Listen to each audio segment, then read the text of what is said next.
So this week we have a new suspenseful TV show that hit HBO channel. The name is The Outsider. It's based on Stephen King's best-selling novel of the same name.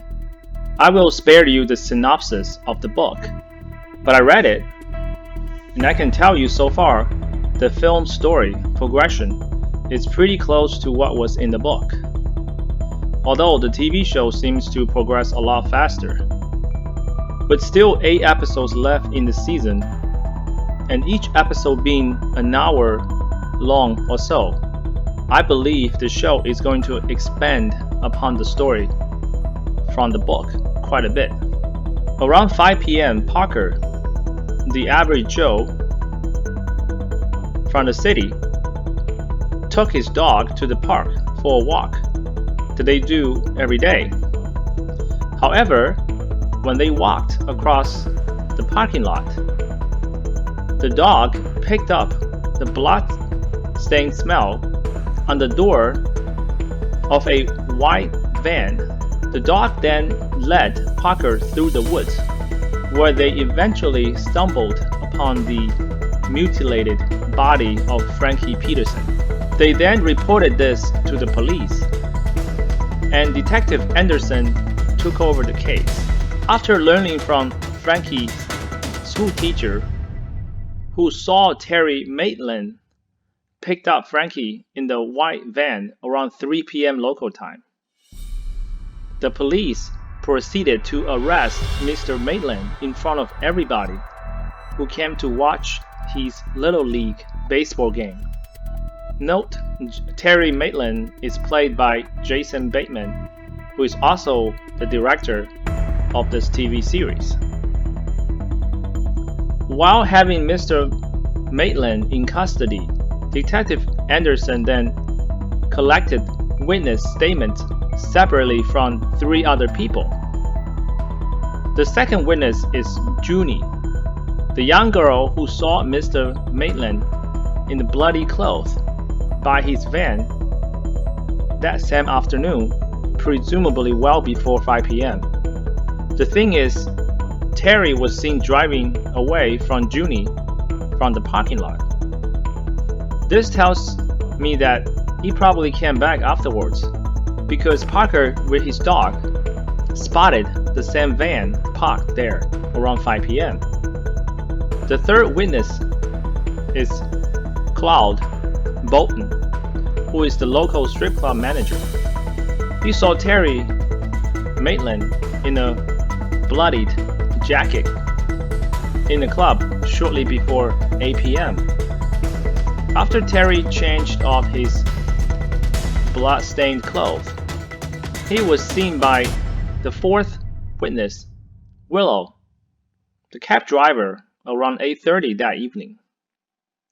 Another piece of evidence worth mentioning is this CCTV footage taken at the Amtrak station, where Mr. Maitland was seen looking directly at the camera, and he's later found to be seemingly giving his middle finger to the security camera, presumably is understood as he was making fun of law enforcement. The crime scene was also, aside of these eyewitness statements and video footage, the crime scene also contains Mr. Maitland's fingerprints. The DNA also matched, as mentioned by the district attorney. This surely looks like a slam dunk case for the local DA. Interestingly, the defense team led by Mr. Maitland's lawyer, Howie, and his private investigator, Alec Pelly, were able to collect 3 pieces of solid evidence.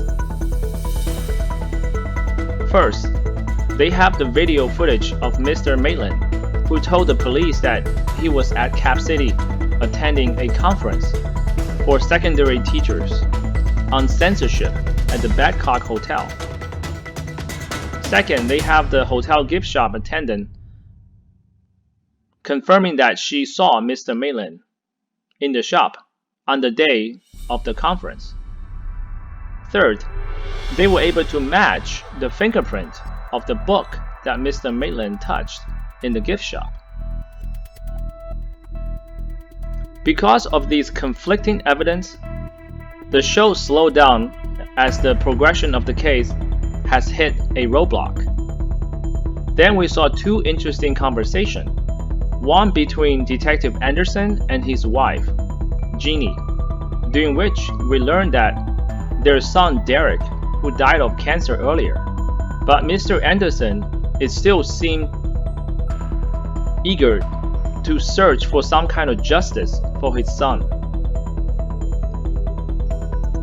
Terry Maitland was his son's Little League coach, and this has made him very upset because he was wondering whether he has done similar bad things to his son. The other conversation is between Terry and Anderson after Anderson went to visit Terry in the holding cell the day before he was to be transferred to the county courthouse to be arraigned. Terry told Anderson that his son was a very brave kid and that he has achieved many success under his coach in the league. This positive conversation seems to have changed Anderson's view towards Terry, and he started to doubt whether there is another person who actually committed the horrible crime. In episode 2, we saw the black liquid substances many times. One is the scene where Detective Jack Hoskins, who was in the rural area near town for a solo hunting trip. We saw this black liquid substance all over the terrain. Second is after the conversation between Terry's daughter, Maya, and Glory bedside. We saw this black liquid substance on the floor. The third is where we saw this black liquid stuff on the clothes that the original killer left inside a barn in the middle of nowhere at the end of episode 2. On the way to the county courthouse, Terry was badly injured by the bullet fired by Frankie Peterson's older brother. Unfortunately, Mr. Maitland did not survive this incident.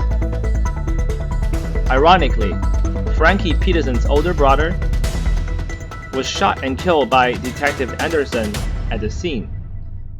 Anderson was very sorry for the death of Frankie Peterson, but now he ended up also taking the life of his older brother. In episode 2, we also saw Frankie Peterson's dad hung himself from the upstairs room.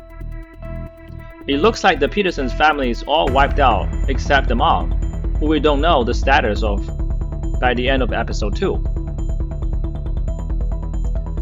Just when the case seemed hitting a dead end, Detective Eunice offered a valuable tip to Detective Anderson that they found out who actually stole the NYC plated van originally.